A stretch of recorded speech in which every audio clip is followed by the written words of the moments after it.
What's up, YouTube? This is Too Raw for TV. Last year, Michael Cooper, who spent his entire NBA career with the Los Angeles Lakers, was inducted into the Naismith Memorial Basketball Hall of Fame. It's now been announced that his number 21 will be retired officially by the Lakers this upcoming season. It will be retired to the rafters of Crypto.com Arena on January 13th when the Lakers host the San Antonio Spurs. Cooper spent his entire NBA career with the Lakers and was absolutely critical to team success during the Showtime era of the 1980s. He was their primary perimeter defender, usually taking on task defending the team's best player, the opposition team's best player, and was one of the best defensive players of his generation. I think he won the 1986-87 Defensive Player of the Year award.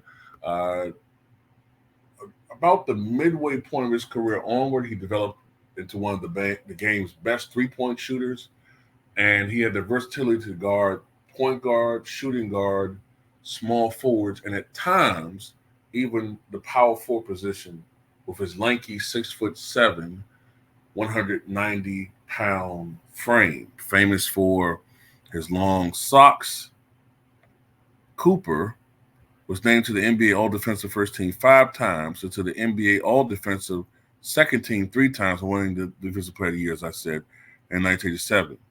The Lakers made 8 NBA Final appearances and won 5 NBA championships during that era, none of which would have been possible without everything Cooper brought to the table. And kind of makes sense that it's in the game against the Spurs. Victor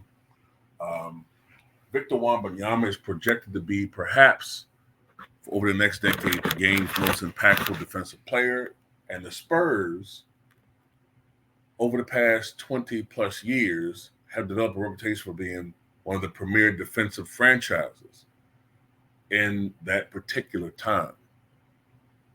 So it makes sense.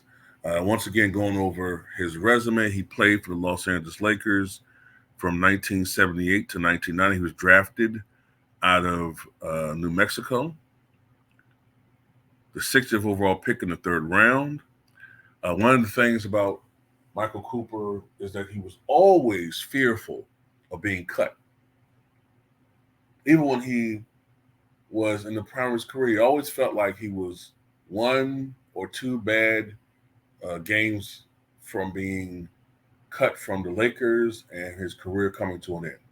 It was an irrational fear that drove him to play so hard. To go over his resume once more time and accomplishments, in addition to the 5-time championship, 5-time NBA champion, Defensive Player of the Year award, the 5 NBA All-Defensive First Team, and 3 second teams.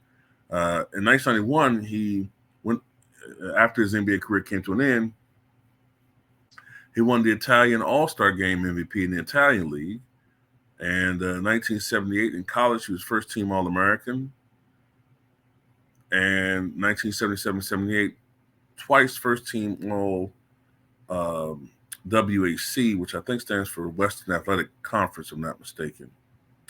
And in the WNBA, he was a coach of the Sparks, 2-time WNBA champion.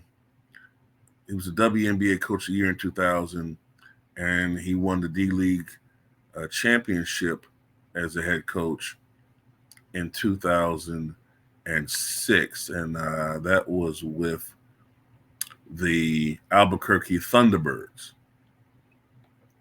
So, salute to him. He averaged about 9 points per game for his career, over 1 steal, and he was also a very underrated passer, averaging better than 4 assists per game in his career. So,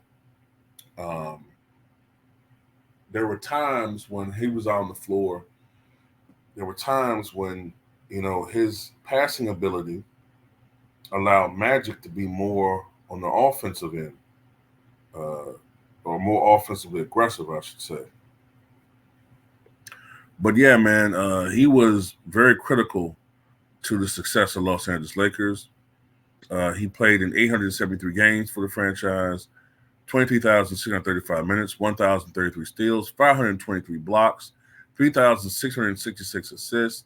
He shot 83% from the foul line. He corralled 741 offensive rebounds and 2,028 defensive rebounds, and he made 428 three-point field goals, and he shot 34% from downtown, which for the 80s was above league average. It'd be like shooting maybe 39% now. So that was pretty good. Pretty good three-point shooter for his era. So salute to Michael Cooper. Well deserved. Tell me what you guys think.